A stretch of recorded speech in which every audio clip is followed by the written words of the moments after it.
a un estudiante de Derecho yo lo que le recomendaría es lean a Fix Zamudio. Para mí, Fix Zamudio fue un pilar para escribir mi tesis.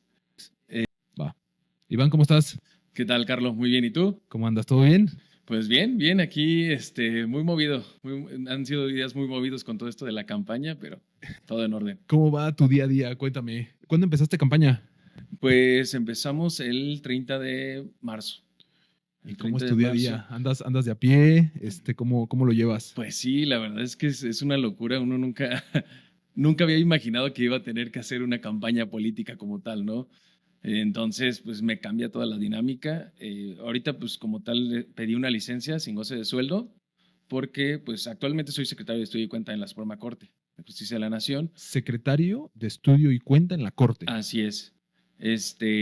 Pero, pues como tal, mi oficina está en Ciudad de México y pues para yo poder hacer campaña libremente aquí en Querétaro, yo creo que lo más conveniente o lo más congruente es esto de pedir la licencia. Claro, El tema es que sí, es sin goce de sueldo, entonces pues es estar sobreviviendo y claro. intentando optimizar los recursos al Sí, máximo. siempre. Oye, Iván, antes de comenzar como tal el podcast, quiero que nos compartas tus redes sociales, cómo te encontramos en Instagram, en TikTok, ya sabes. Claro, en Instagram me encuentran como Iván Nicolás Lerma Valadez, ahora sí que mi nombre completo, y en TikTok me encuentran como Iván Lerma. Ok, ¿tienes alguna cuenta verificada o Sí, sí, la de Instagram está verificada y también la de Twitter. En Twitter me encuentran como Nicolás-Lerma. en X, ¿no? Ah, en X, Claro. cierto. Súper. Entonces la de Instagram y la de X están verificadas. Así Sí, es. te lo pregunto porque ya van varias veces que nos buguean algunas cuentas. ¿En serio? Sí, la sabes que la raza es fina, entonces me gusta preguntar si tiene alguna verificada. Ok. Estás en la corte. ¿Qué haces Sí. en la corte y cómo llegaste ahí? Cuéntanos un poco de eso. Bueno, pues ya llevo 6 años. Llegué a la corte en 2019. Pues yo llegué a la corte porque, pues literal, yo creo que era un jueves, si no mal recuerdo. Yo trabajaba con el magistrado José Alfonso Montalvo Martínez. ¿Ok? Él es actualmente consejero de la Judicatura Federal, pero yo trabajaba con él en el segundo tribunal colegiado en materia penal, ahí en Ciudad de México. ¿Ok? Y pues un día me llamó para que le diera cuenta de un asunto, de una queja que yo había proyectado. Y me dice, oye, fíjate que me acaba de escribir un amigo de la corte que están buscando a un oficial que sepa proyectar, que pues O sea, yo. sea activo, tal. ¿Te interesa? Y yo, pues claro, claro que me Sí, interesa. sí. Y me dice, no, pues manda tu currículum, y pues contáctate con él, pues para ver qué requiere, ¿no? Y pues sí, lo mandé, me llamaron a entrevista ese mismo día, entonces pues ya fui como a las 5 de la tarde a entrevista, pues ya les Te- platiqué un poco de mi perfil y todo pues toda la trayectoria que ya tenía. claro. Y pues aparte estaba estudiando la maestría en la UNAM. Ok. Entonces, pues les gustó mi perfil y me dijeron, no, pues te esperamos el lunes. Pues era para entrar con la ponencia del ministro Luis María Aguilar Morales. Ok. Entonces, pues obviamente funcionaba bastante bien porque el ministro bajaba de la presidencia de la Suprema Corte, entonces se instalaba como tal en la primera sala, que había penal y civil, y pues ahora sí que era como mi mero mole, ¿no? Porque pues yo venía de un colegiado penal, pero antes en Querétaro había estado en un colegiado administrativo y civil, entonces pues era como que Ya sabías a lo que ibas. lo que dominaba más. Ok. Pero obviamente también, a pesar de haber estado en colegiado, pues lo que se ve en la corte o sea, sí Distinto. tiene una cuestión técnica diferente. Entonces, Ujú. pues sí, o sea, al menos lo de las materias no tenía mayor problema, pero pues aprender un poco a poco ahí la dinámica de trabajo de la corte, pues fue Sí, muy interesante. justo iba a esa pregunta. O sea, digo, entiendo que para muchos aspirantes, abogados, para muchos pasantes de derecho, incluso para muchos abogados, el tema el tema siempre aspiracional es la corte, ¿no? ¿Cómo era tu día a día en la corte? No sé a qué hora llegabas, cómo era el contacto con las personas de ahí, cuáles eran exactamente tus actividades, no sé cómo era esta parte. Pues al inicio, fíjate que pues yo entré a la corte y entré en enero del 2019. Y a la par entré también al curso de secretarios del Poder Judicial de la Federación. ese curso de secretarios lo tomaba en la entonces escuela, en el Instituto de la Judicatura Federal, que está en San Lázaro, ahora Federal de Formación Judicial, ¿no? Entonces, al mismo tiempo de que entré a trabajar a la ponencia del ministro Luis María, también entré al curso y el curso era de 8 a 10. Entonces, pues en ese entonces yo vivía muy, muy cerca del UNAM, tomaba el metro, pedía un taxi que me cobraba 20 pesos y de ahí me llevaba el metro, iba en metro hasta San Lázaro, ahí tomaba mi clase de 8 a 10 y de ahí corriendo al Zócalo para, pues ya, para empezar mi jornada, Claro. ¿no? Llegaba un poquito tarde, pero pues obviamente me tenía que cumplir un Exacto. horario más tarde, ¿no? Ya yo creo que salía como a las 8 o 9 de la noche Y, y vámonos otra vez en metro. y dentro, o sea, dentro de las puertas de la corte, ¿cómo era el día a día? Digo, te lo pregunto y ya quiero, tal vez me voy a adelantar un poquito a las preguntas, Sí, ¿no? sí, sí. Pero, digo, usualmente vemos a los magistrados, a los ministros, a los jueces incluso, como gente de puertas cerradas, Ajá. ¿sabes? Como gente como muy inaccesible, como gente que hay que sacar cita con ellos, hay que mandar un correo a no sé quién, hay que hacer todo este tema, ¿no? Serían dos preguntas, Iván. La primera, ¿cómo era tu contacto con estos personajes jurídicos tan poderosos que vemos nosotros? Y dos, entiendo que ahorita estás para una candidatura, Así ¿no? es.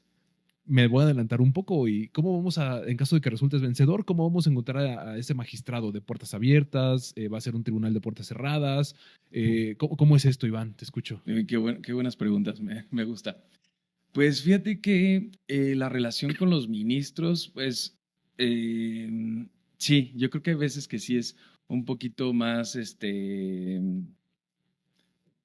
más cerrada, no con todos, o sea, con el jefe la verdad es que teníamos muy buena apertura, pues lo veíamos ahí diario en la oficina. Él es de los que llega a las 6 de la mañana y es ahora sí que de los primeros en llegar y de los últimos en irse. Entonces, pues la verdad es que es un tipo muy, muy accesible, muy brillante, tiene ahora sí que un corazón enorme, es muy, muy grato poder compartir y charlar y pues obviamente todo lo que él sabe tanto en el ámbito jurídico como personal y médico. O sea, la verdad es que es todo un privilegio poder platicar con personas que te pueden llenar muchísimo, ¿no?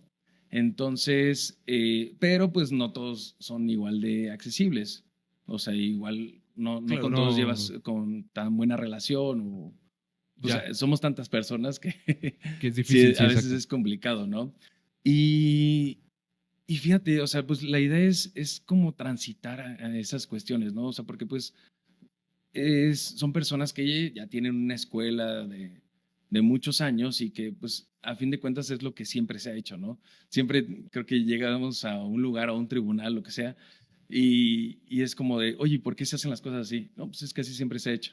Claro, Entonces, justo la idea es como romper esa inercia de, de que todo sea así tan de puertas cerradas y exacto. tan, ¿cómo decirlo?, tan privado, ¿no? Ok, La idea, para mí sí, la idea es buscar que sea un tribunal de puertas abiertas, que sea un tribunal en donde, pues sí, o sea, donde haya transparencia, ¿no? Y donde haya claridad respecto de lo que hacemos y pues también eso yo creo que ayudará a recuperar la confianza, ¿no? En el Poder Judicial, porque creo que es justo ese tipo de cosas son las que afectaba como la imagen de que nos perciben al Poder Judicial como de esta forma, ¿no? De un tribunal de puertas cerradas, que son inaccesibles, claro. etc.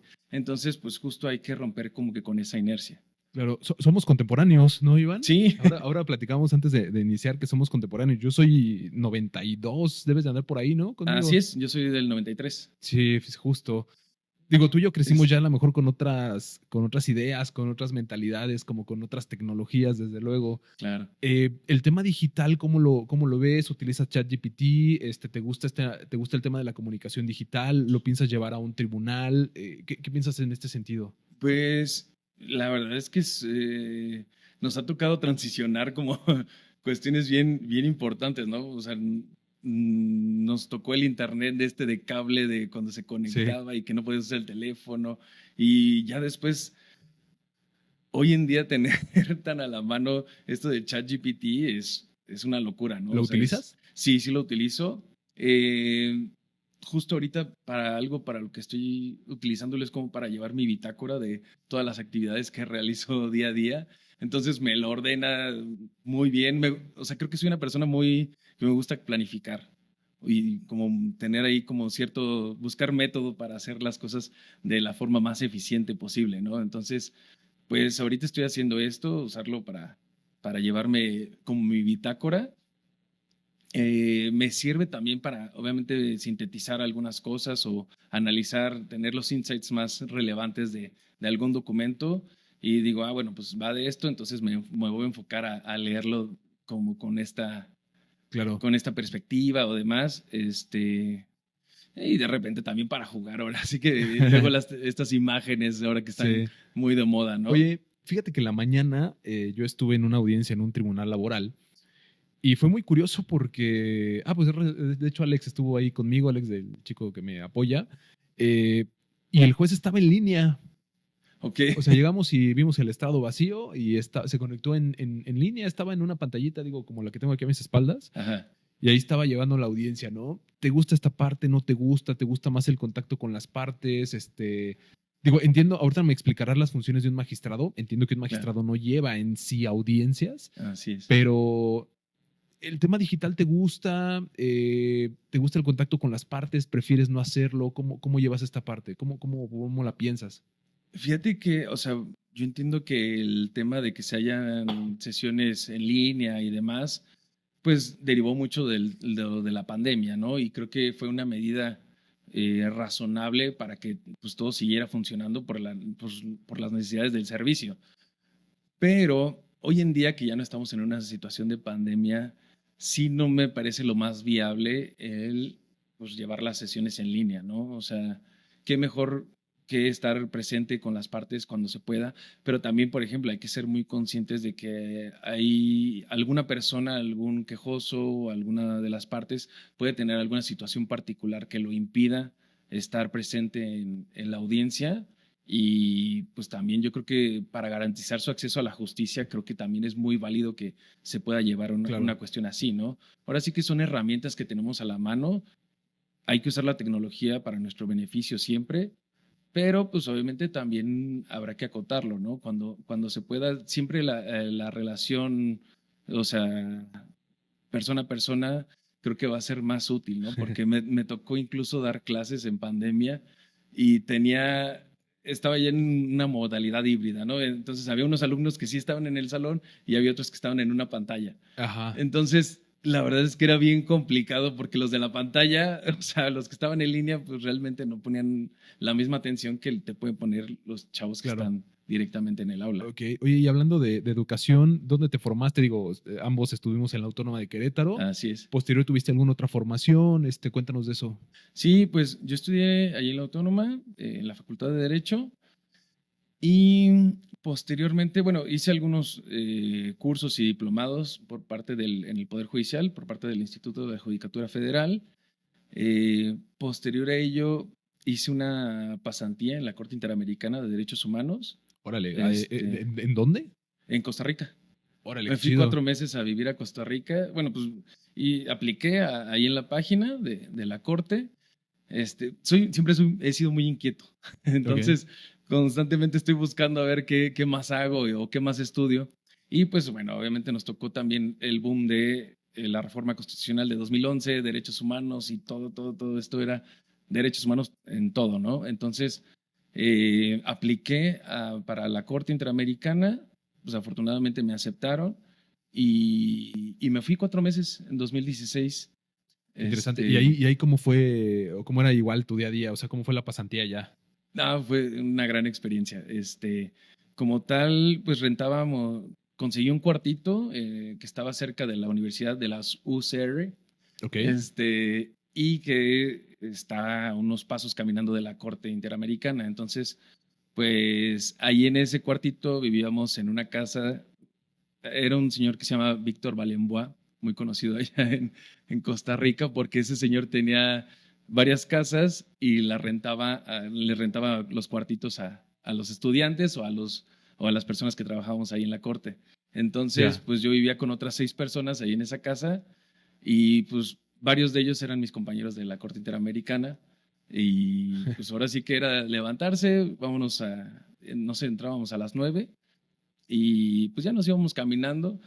Era riesgoso porque la gente ahí en Costa Rica maneja muy feo, maneja horrible, o sea, para cruzar la calle era, te jugabas la vida cada día, Ya. pero, pero súper interesante porque pues o sea, los casos que llegué a conocer ahí, pues eran una cosa Re- re- gigantesca, o sea, ¿Recuerdas alguno en particular que te haya marcado?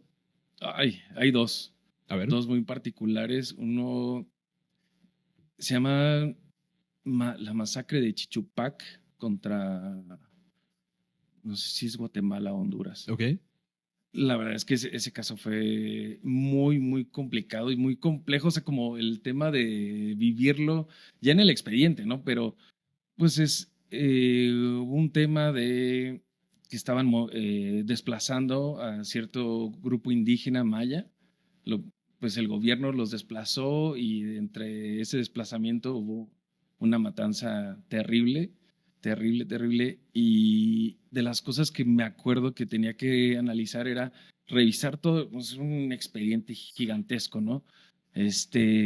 Y pues tenía que estar revisando todas las declaraciones y hicimos un listado de todas las personas que mencionan ahí en estas declaraciones de que pues yo iba saliendo y llegaron los militares y mataron a mi tío Juanito, ¿no? Y entonces, pues tal. O sea, entonces llevar el registro de todas las personas que fueron víctimas de esta masacre, la verdad es que es muy duro. O sea, Muy es pesado, muy, claro. muy duro. O sea, mentalmente, o sea, Te te carga. mueve mucho, ¿no?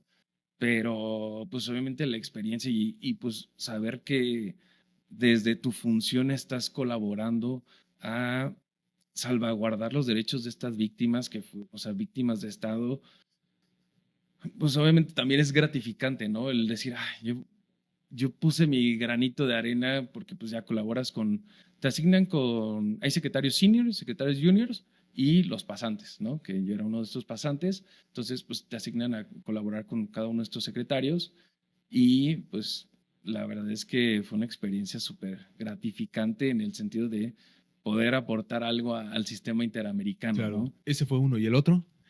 El otro es Amrain versus Costa Rica. Ese es, ese caso estuvo bastante interesante porque fíjate que en Costa Rica no había segunda instancia. Ok. Entonces, pues como tal, la Convención Americana de Derechos Humanos sí prevé que debe haber una segunda instancia. Entonces, eh, incluso eran varios casos penales de temas algunos de violación, otros temas de fraudes y demás. Entonces, pues su caso llegó hasta la Corte Interamericana, pero pues básicamente era un tema de segunda instancia, ¿no? Pero sí era como retador y como sacar un poquito de la caja porque es como algo que aquí en México pues, creo que tenemos muy claro el tema de la segunda instancia, Sí. el tema de la apelación, pero pues el hecho de que allá no hubiera y cómo ibas a retrotraer todos esos asuntos que se juzgaron así por tantos años, o sea, Era un tema más procesal, digámoslo así. sí, sí, el tema procesal sí estuvo bastante interesante, Ok. pero pues digo, es uno de los que me acuerdo, Bien.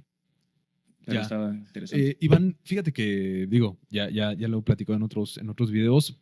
Ahora que me platicas de tu formación, en la Facultad de Derecho hubo algunos profesores que te marcaron, hubo algún maestro que te hayas dicho, híjole, si no hubiera sido por ese profesor, tal vez tú y yo no estuviéramos aquí, ¿no? Ajá. ¿Tuviste algunos profesores que te hayan marcado en ese sentido? Pues fíjate que sí yo creo que hubo 3 que digo, me acuerdo de sus clases Ujú. y como que eran muy, muy claros explicándolo. No sé si tocó con Rodolfo Juárez Medina, Ok, sí, cómo no. juez civil, creo que de las mejores clases, o sea, como que me gustaba mucho estudiar con él, veía procesal civil con él. Y Juan Jaime también fue juez, él también fue juez civil, Ok, mercantil. Calixto de Santiago, él me dio cómo no. penal. Y de hecho, algo que sí le debo reconocer mucho al doctor Calixto es que es de los pocos que nos puso a leer. o sea, que nos puso varios libros para Sí, sí, leer porque eso sí, no todos te ponían a leer claro. libros, o sea, era como, creo que la educación en México, sobre todo en temas de derecho, pues ha dejado de ver mucho, ¿no? Porque estamos acostumbrados como a la educación de, ok, el monólogo donde está el maestro y se pone a hablar y porque pues, él es el que sabe y ya no, los alumnos apuntan. Entonces, como que ese sistema de educación ya hay que irlo Hay que irlo mejorando, ¿no? superando, ¿no? Entonces, pues el hecho de que te reten y que te pongan a leer y que te Sí, pongan a claro. analizar, a criticar, a sintetizar, hoy en día mucha gente no sabe cómo hacer una síntesis. Sí, fíjate, bueno, ahorita pasamos esos temas, Iván, porque sí, yo también tuve una experiencia muy extraña hace algún tiempo dando clases, pero tienes mucha razón. Iván, entiendo que tu formación como pasante de derecho no es común. ¿Por qué? Porque normalmente nosotros como pasantes de derecho entramos a un despacho, vamos creciendo, litigamos y como que ese es el ciclo de vida normal, ¿no? Así es. Honestamente, y te lo digo con mucha sinceridad, yo conozco pocas personas que a lo mejor tengan el currículum que tú tienes, me refiero a experiencia Corte Interamericana, experiencia Suprema Corte, experiencia, no sé, etc., ¿no? Tengo, insisto, me gustaría que nos dieras algún consejo a los pasantes de derecho que nos ven sobre cómo llegar a esos puestos. ¿Qué consejo de derecho, qué consejo le darías a un pasante de derecho? Lo primerito es que desde el día uno busquen o sea, alguna pasantía, algún servicio social en donde sea, o sea, ya sea en un tribunal colegiado, en un juzgado de distrito, en cualquier tipo de órgano jurisdiccional o en un despacho. O sea, yo como tal entré como meritorio al tercer tribunal colegiado de circuito aquí en Querétaro. En ese entonces eran mixtos.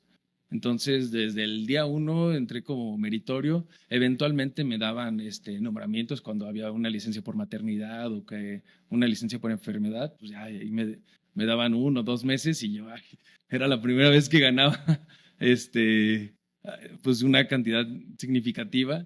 Entonces, pues ya para mí tener ese ingresito de un mes, pues era muchísimo, ¿no? Para un estudiante de universidad.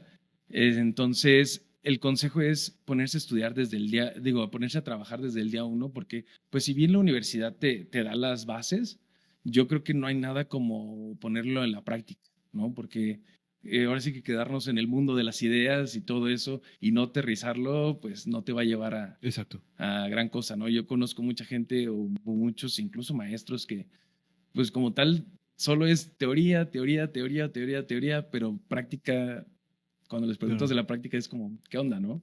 Sí, ok. Oye, y bueno, ya pasando un poco más al siguiente tema, ¿vives ahora en Querétaro? ¿Vives en Ciudad de México? ¿Estás postulado para aquí, para Querétaro? Así Eh, es. ¿Te gusta Querétaro? ¿No te gusta? Cuéntame un poco de eso. No, pues sí, ahora sí que, bueno, yo nací aquí en Querétaro y pues aquí me crié, aquí hice toda mi vida como tal hasta la universidad, e incluso unos cuantos años después de la universidad y ya fue en 2000, bueno, cuando regresé de la Corte Interamericana, 2016, empecé te digo, soy muy inquieto, entonces quería estudiar o quería ver qué más hacía. Hice mi proceso de inscripción en la UNAM, que también estuvo bastante complejo, dura casi todo un año el proceso de inscripción. Y pues bueno, me aceptaron y en 2017 me fui a vivir a Ciudad de México. Pero, ¿en la UNAM qué estudiaste? La maestría en Derecho. Ok, Así, o sea, como tal no tiene una especialización por materia, pero está enfocada en la filosofía, docencia e investigación. correcto. Entonces, pues ya llevo desde el 2017 viviendo allá en Ciudad de México, pero pues también la cercanía y mi familia vive acá en Querétaro, entonces es como voy y vengo, o sea, vivo allá en Ciudad de México, pero pues no, nunca dejo de venir aquí a De, mi tierra, ¿no? ya, ok. Oye, Iván, estás ahora como secretario de la Corte, ya nos platicaste esa parte, ahora quieres ser magistrado. Magistrado, ¿en qué materias? ¿Qué hace un magistrado? Platícanos, digo, a la audiencia que nos ve que tal vez no son juristas, no sé. ¿Qué hace un magistrado? ¿Qué funciones tiene? ¿Qué tipo de asuntos resuelve? ¿Y cómo es que su trabajo tiene una cercanía con el ciudadano de a pie? Ok, pues mira, sí, ahorita yo soy secretario de Estudio y Cuenta en la Suprema Corte Y pues la idea es, estoy contendiendo aquí para el cargo de magistrado de un tribunal colegiado en materias administrativa y civil. Pues como tal, el tribunal colegiado funciona con 3 magistrados, ¿no? Y pues cada uno tiene a su equipo de secretarios, oficiales, actuarios y demás. Este, como tal, los magistrados resolvemos casos de juicios de amparo. En este caso pueden ser en materia civil, pues llámese temas de contratos, temas familiares, herencias, ¿qué más? Seguros. Seguros. En el rubro administrativo es también muy, muy amplio la materia administrativa, pero pues es muy interesante. Puede haber, ¿Incluye lo fiscal? sí, incluye lo fiscal, incluye temas, multas, temas de salud, temas de educación. eh, la materia administrativa es muy, muy amplia, pero es Claro. súper interesante. Sí. Entonces, pues bueno, son de los varios temas que podemos analizar en un tribunal colegiado de circuito y como tal, la ventaja al menos que yo tengo es que sé cómo funciona, porque yo fui oficial y secretario particular en un tribunal colegiado de circuito en materia administrativa y civil. Secretario, ¿te refieres a quién proyecta? Digamos, a quién es el segundo del... Así es, sí, bueno, como tal, aquí en el Poder Judicial manejamos como el tema de el oficial, pues es como la persona que asiste a los secretarios de estudio y cuenta, que son los que se encargan de proyectar las sentencias, junto con los magistrados o con los jueces, y pues ya el magistrado es el que toma la decisión, ¿no? O el que vota en tal o cual sentido determinado juicio, y pues ya así se llega a la resolución. Obviamente aquí en el tema de, como es un tribunal colegiado, pues lo resuelven entre 3 magistrados y pues se necesita al menos una mayoría de 2 votos para que se resuelva un asunto. ¿Hay democracia en un colegiado? Sí, sí, yo creo que sí es una cuestión democrática porque pues a fin de cuentas siempre está la apertura a la disidencia, ¿no? Siempre queda la apertura a votar en contra de algo que a ti no te convence como juzgador. Entonces, pues ahora sí que también el tema de las mayorías ahí funciona a veces igual es una mayoría pequeña o no, o sea, el 2-1, pero pues es significativo. O sea, yo creo que sí, sí es un tema de democracia, porque justo, y uno de los puntos centrales es que permite esta disidencia, ¿no? Ahora que el Poder Judicial, digo, no me gusta entrar en la controversia de si a favor o en contra de la reforma, es un tema que ya es un hecho y que tenemos que respetar y que afrontar, Sí. pero entiendo que ahora que ahora a ustedes los van a votar, los van a elegir por medio del voto popular, ¿esa democracia se ve reflejada en esos votos, en esas sentencias, pasando por las cuestiones técnicas? ¿Cómo ves esta? Pues la verdad es que sí, es una situación pues nueva, muy, muy nueva, que no lo veíamos venir como tal, pero pues es lo que está en la Constitución, ¿no? Y a fin de cuentas uno está formado, o al menos yo, si me digo constitucionalista, creo que tengo que atender lo que dice. Claro. Y pues va a ser interesante cómo pues, la ciudadanía va a poder elegir a sus personas juzgadoras, porque, pues, ok, sí es un ejercicio democrático que tendrá, yo creo que sus cuestiones buenas y sus cuestiones malas, ¿no? Como todos. Yo creo que no hay un método infalible para la elección de jueces y magistrados, porque, pues, en un inicio los elegía el Pleno de la Suprema Corte. En el 94, pues, era por exámenes. Y ahora, en 2025, pues, va a ser por elecciones. ¿Cuál es el mejor? Pues, no sabemos, pero ahorita tenemos esta situación. Creo que va a ser un ejercicio muy interesante en donde pues las personas se van a sentir más parte de esto, ¿no? Porque pues ahora sí que está en sus manos como tal elegir a estos juzgadores y juzgadoras. Eh, yo creo que va a ser algo gradual, espero que sea gradual y que poco a poco la gente se pueda ir familiarizando más con este tipo de elecciones, porque pues yo creo que es algo que va a durar De mucho tiempo. bastantes años. Oye, digo, per se el derecho es complicado de definir, ¿no? O sea, en derecho no encontramos definiciones absolutas. Así De es. repente los conceptos se mueven mucho, son muy dinámicos. Eh, Pero bueno, Iván, y quiero pasar a lo siguiente antes de ya entrar al tema de la candidatura, las propuestas que traes, todo este tema, ¿no?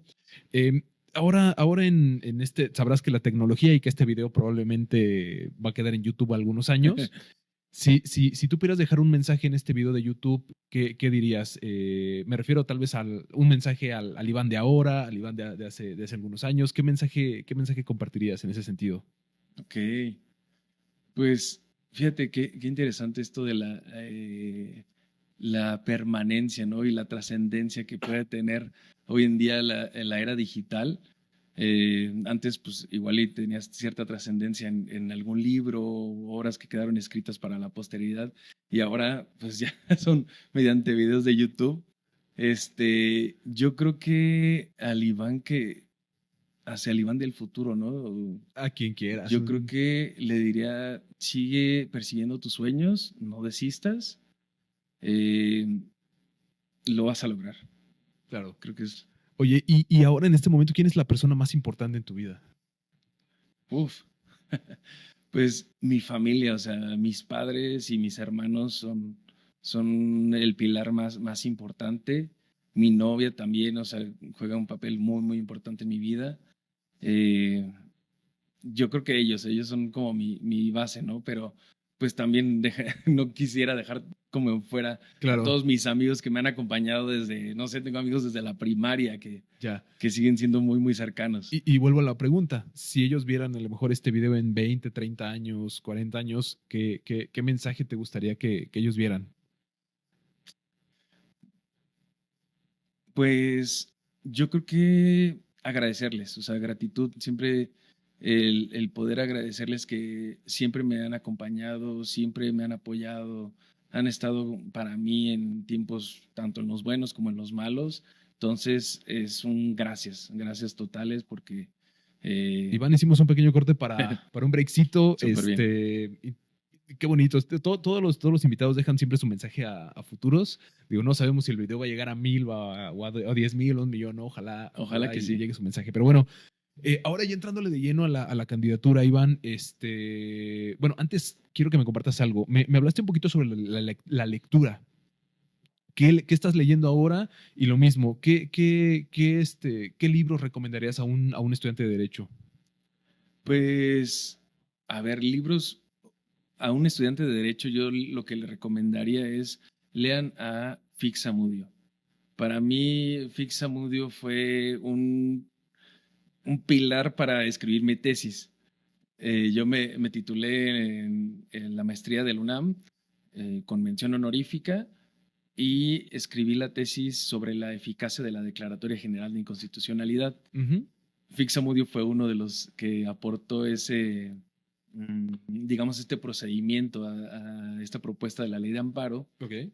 y leer a él todo su libro de ensayos sobre amparo. De hecho, es difícil conseguirlo, o sea, me costó mucho conseguir ese libro, pero está en internet y hay otras copias físicas que se pueden conseguir en las Por ahí bibliotecas. andan. Pero yo creo que sí, a Fixamudio hay que leerlo sí o sí. Eh, ¿Quién más? ¿Qué Oh, estás leyendo ahora? ahorita estoy leyendo. eh, Hay un cuate que se llama Daniel H. Pink Ujú. que tiene un libro que se llama ¿Cuándo? Bueno, me gusta muchísimo ese libro porque justo yo creo que es mi obsesión un poco de cuadrar las cosas o hacer las cosas con algún sentido. Él te dice como cuál es el mejor momento para desarrollar ciertas actividades y hace un análisis como de la persona, de cuáles son las horas en las que está en su mejor actividad para realizar tal o cual función, ¿no? Entonces, como que el analizar, dice, no, pues empieza tu día ok, a las 9 de la mañana, ponle, y entonces va subiendo, va subiendo, va subiendo, va subiendo, hay una curva, entonces digamos que en esta línea que va subiendo es como en tu momento en el que puedes hacer las mejores actividades que te requieren más actividad mental o estar más concentrado, etc, etc. Entonces después baja como al mediodía, empieza a bajar tu actividad y por eso luego unos le dicen el mal del puerco, ¿no? Porque comes y pues te baja un poquito la energía y demás, pero justo ha habido investigaciones científicas que pues recuadran como todo esto y analizan toda esta curva de la energía que tiene el ser humano. Entonces va subiendo, va subiendo, va subiendo y baja, baja, baja, baja. Y después ya otra vez como a las, pues no sé, baja de 2 a 5 de la tarde y después de 5 a 10 12 de la Ok. noche empieza a volver a subir. Entonces él, bueno, él analiza todas estas situaciones y te dice el cuándo de ciertas actividades, ¿no? Ok. Hasta el de tomar café, se recomienda, por ejemplo, tomarlo una hora después de que te despiertas porque él, en ese momento ya tu cuerpo ya, Ya se pues no sé, despertó. químicamente ya está más apto Ok. para recibir esas dosis de cafeína y posiblemente te puede Ya. echar para adelante. Oye, Iván, ahora sí, antes de entrar al tema de tus propuestas, candidatura, todo este rollo, ya a los abogados litigantes, porque la neta me ve bastante raza jurídica, Ajá. ¿qué consejo nos podrías compartir? Te lo pregunto por lo siguiente. Tú sabes que en TikTok hay muchos hacks de, ¿quieres ser un buen académico? Tienes que hacer estas 5 o 6 hábitos, ¿no? ¿Cómo te mantienes actualizado? ¿Cómo ves noticias jurídicas? Digo, yo por ejemplo tengo algunos hábitos, ¿no? Diario Oficial de la Federación, Semanario Judicial, a lo mejor la lectura de algunas sentencias si da tiempo. ¿Cuáles son esos pequeños como skills que tú tienes para mantenerte actualizado tanto académicamente como jurídicamente, ¿no? Claro, pues mira, como tal, el proceso de ahí en la corte, que creo que me había, o no había profundizado en eso, pero ahí en la corte tienes que estar como que constantemente actualizado con todos los criterios porque tienes que verificar que tu jefe, el ministro, pues también te conviertes en sus ojos, ¿no? Entonces, pues tienes que estar actualizado en lo que se resolvió tanto hace una semana como hace un año o como hace 2 o 3 años para que pues justo no vaya a haber alguna contradicción en el criterio, ¿no? Entonces, pues ahora sí que el hábito es revisar, leer y leer sentencias, o sea, creo que también incluso uno de los consejos que me dieron mis maestros, que fueron mis secretarios y magistradas y magistrados, era ponte a leer sentencias. ¿Quieres aprender derecho? Ponte a leer sentencias. Lee todas las sentencias que puedas. Todas, todas, todas, todas, todas. Y analizarlas cuidadosamente, ¿no? Empezar a analizar cómo se estructuran los argumentos y demás. Yo creo que es una de las formas más efectivas de poder aprender, Ok, ¿no? vale. Ahora sí, Iván, vas a ser un magistrado de puertas cerradas, te traes algunas propuestas. Mira, en este coworking donde estamos, hemos escuchado muchas propuestas de candidatos, ¿no? De todos colores y sabores. No quiero compartir alguna en particular porque precisamente voy a particularizar y sería malo, pero traes algunas propuestas en particular. ¿Qué esperamos diferente de ti? Eh, Cuéntanos un poco más ya exactamente sobre la candidatura. Mira, pues para mí una de mis propuestas es asegurar o garantizar este tema de justicia pronta, ¿no? Justicia que realmente se resuelvan en los tiempos debidos. ¿Cómo vamos a hacer esto? La idea es, digo, yo sé cómo funciona el tribunal desde el que saca el escaneo de todo, desde la oficialidad de partes, desde que se escanean todos los documentos hasta que se dicta la sentencia. Entonces, la idea es procesar, o sea, analizar todos estos procedimientos, hacerlos más rápidos, hacerlos más eficaces para que pues, podamos garantizar el funcionamiento. Por ejemplo, algo que pasa bien, bien curioso, en primera sala, allá en la corte, la primera sala y la segunda sala trabajan diferente. En el sentido de organizacional, Ok, por ejemplo, la primera sala va al día. Entonces, a lo que voy es que lo que se lista en esta semana se va a analizar la siguiente semana. ok. Y en la segunda sala, no. En la segunda sala hay un poquito, yo diría, más organización o más. Un método de trabajo diferente. Ajá, sí, fíjate, es un método diferente porque los asuntos se listan esta semana y se van a ver en un mes. Entonces, eso te da tiempo para preparar, o sea, tener un colchoncito de asuntos y para hacer tanto más y para tener más tiempo para estudiarlos. Entonces, creo que hay formas, o sea, al menos yo veo cómo funciona en la segunda sala, de cómo se pueden adelantar o cómo se puede planear mejor la lista de los asuntos a efecto de tener un colchón importante tanto para estudiarlos mejor como para sacar mayor cantidad de asuntos. Ok, y eso lo buscas implementar en caso de que seas Mi idea vencedor. es poder implementarlo así para que, pues a ver, digo, es algo que funciona y que se puede ver tan solo en la Es segunda sala, medible. funciona, ¿no? Es algo medible, lo que no se mide no se puede mejorar. Entonces, ahora sí que es cambiar esta dinámica de siempre se ha hecho así y siempre las sesiones son los jueves y, y ya. Oye, en promedio, digo, le entiendo que para el puesto que tú vas a llegar, donde ya nos platicaste que resuelves asuntos se pretenden resolver asuntos civiles, administrativos, etc.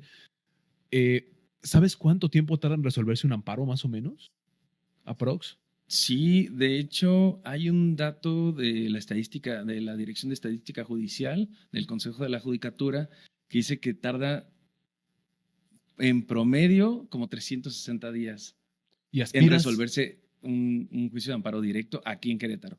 ok, y Mi aspiramos, idea es cumplir al menos los 3 meses que marca la ley.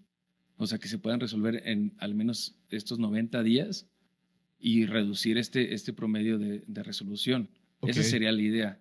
Porque, pues obviamente, pues si bien esto tarda aquí en Querétaro y en diferentes estados hay diferentes métricas, pues todo tiende a el tema de qué tantos litigios, qué tanta litigiosidad hay en cada estado, ¿no? Aquí Querétaro es un estado con mucha litigiosidad y yo creo que también de eso dependerá, o bueno, la importancia de que empecemos a analizar estos métodos alternos de solución de controversias, ¿no? Yo creo que es un tema que ya existe de hace muchos años, pero o, poco se aplica, o sea, o bueno, ya ha habido transiciones, pero no está tan en boga este tema sí, de las soluciones de las controversias, pues claro. antes de que lleguen a juicio o... Sí, fíjate que, digo, es más una opinión personal, pero fíjate que yo hablábamos con una persona de lo laboral y justo tras cámaras hablábamos de que,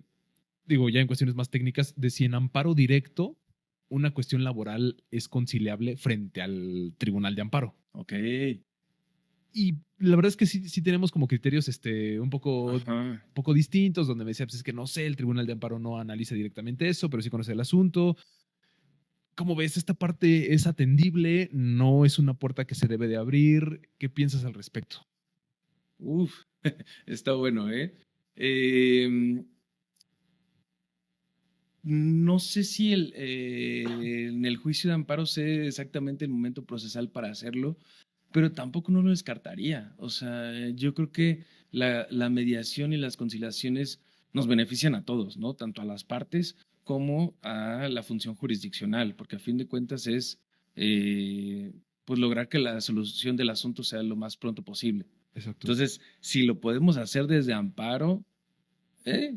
Creo que no, bueno, creo que al menos hoy en día no está previsto como tal, pero tampoco no lo vería Tan malo. tan mal. ¿Tú Ok. cómo lo ves? A mí me gusta la idea. O sea, de hecho, por aquí con el buen Alex que se nos apoya, a veces discutimos mucho, por ejemplo, sobre figuras como el arbitraje. Ajá, Ya sabes que es una figura como un poco rara donde tú eliges tus reglas, pero no te sales de la ley y estás así ahí, es. ¿no? Entonces a mí la neta no me desagrada, pero bueno, esa es otra discusión que tal vez tengamos en otro lado, ¿no? Oye, Iván, ¿qué piensas, por ejemplo, lenguaje inclusivo? Vi una sentencia con Alex también donde hablaban del quejose, Ah, no ok. del quejoso, sino de un quejose. No recuerdo si fue de la corte de otro lado. ¿Te gusta el lenguaje inclusivo? ¿Crees que es algo que debemos de empezar a utilizar? ¿Qué piensas al respecto? Pues mira, también otra parte de mis propuestas es eh, el utilizar, hacer sentencias y acuerdos con lenguaje ciudadano, ¿no? La idea es que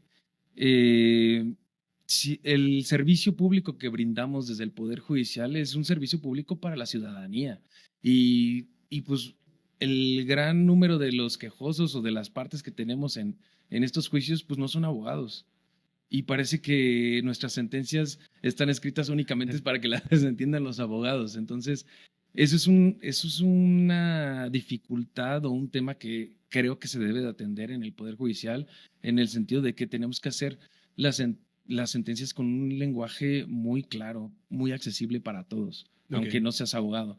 Entonces, ahora, agregar estos temas de lenguaje incluyente, pues yo creo que será es que para mí yo creo que no tendríamos que atender. tendríamos que priorizar más el lenguaje claro y el lenguaje ciudadano, más allá del lenguaje incluyente, porque incluso en el lenguaje incluyente creo que hay unas cuestiones que no son tan claras. Ujú. Entonces, si buscamos hacer sentencias claras, pues creo que no vendría algo que nos lo dificulte la claridad, ¿no? Exacto.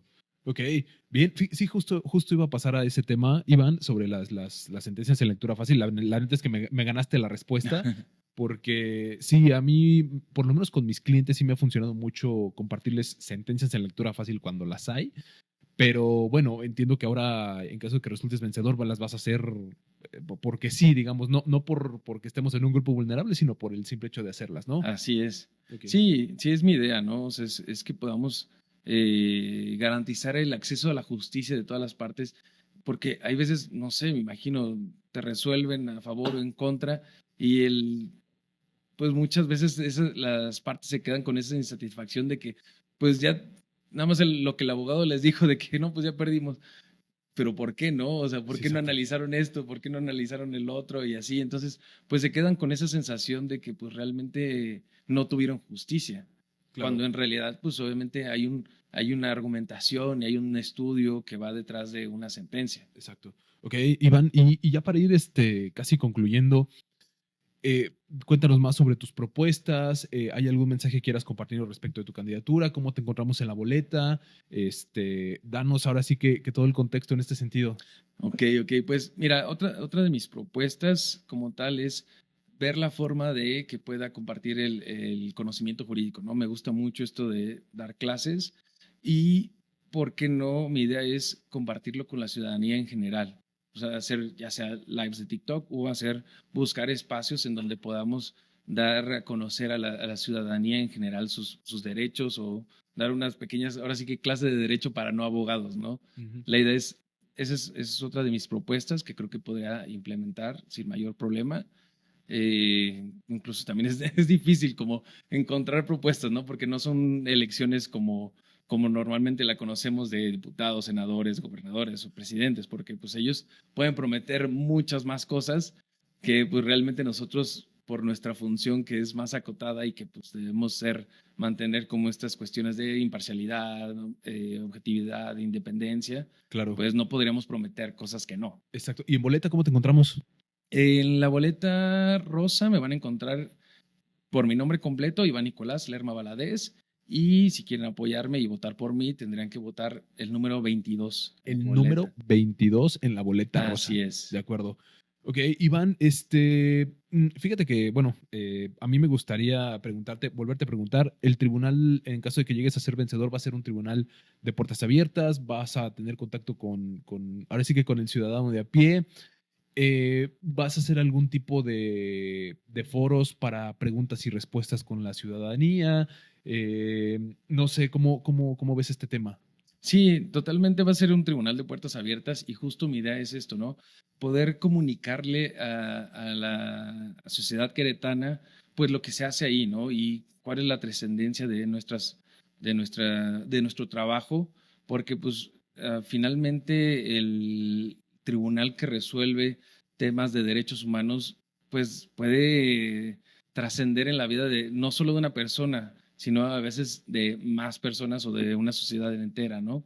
Entonces, pues la idea con estas clases o con este acercamientos a la ciudadanía es poder escucharlos y ver cuáles son, pues ellos cómo lo ven, ¿no? Ellos qué opinan de nuestra función jurisdiccional o qué opinan de temas de derecho, de todo esto que se está resolviendo en el tribunal.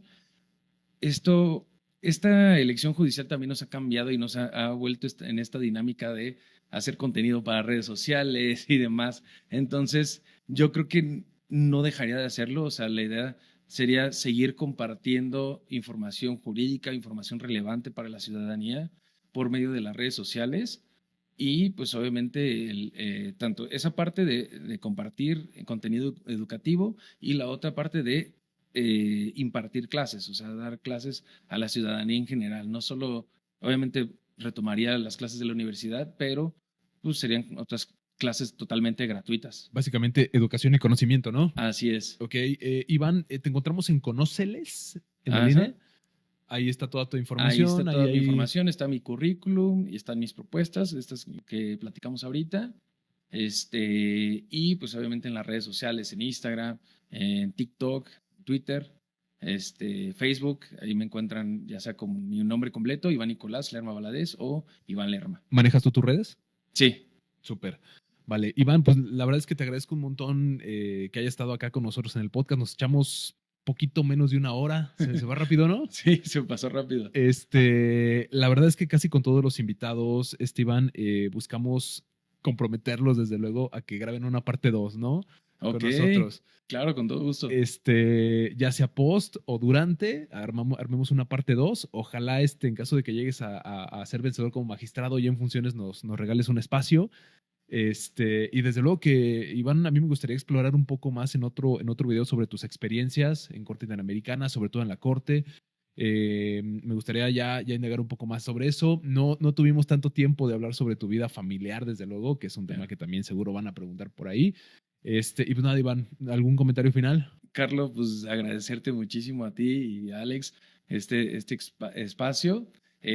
Con todo gusto hacemos la parte 2, ya sea después o antes de la elección judicial. Va a ser bastante interesante poder seguir platicando y compartiendo con colegas. Súper. Iván, muchas gracias. Gracias, Carlos. Esto terminamos.